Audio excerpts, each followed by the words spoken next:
सहाफ़त का चैलेंज पाकिस्तान में जो है, सबसे पहले पाकिस्तान का जो मेन एक इशू है freedom of speech.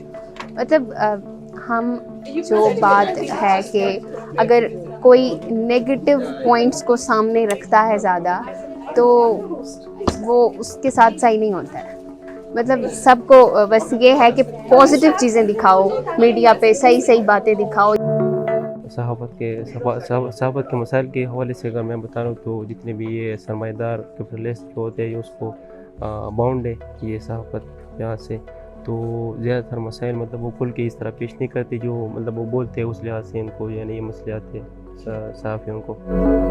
What I found in journalism in my region regarding the so-called dominating news channels, I found that कि हमारी जो न्यूज़ है, जो वहाँ पर प्रोटेस्ट वगैरह होते हैं, रिसेंटली मर्डर्स वगैरह हुए हैं, वो डोमिनेटिंग न्यूज़ चैनल्स नहीं दिखाते हैं।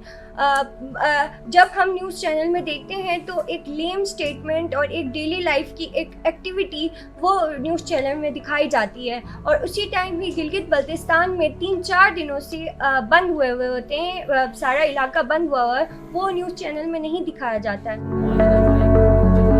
मुझे लग रहा है कि जो मीडिया का एक रोल होना चाहिए वो एक यूटोपियन बन चुका है।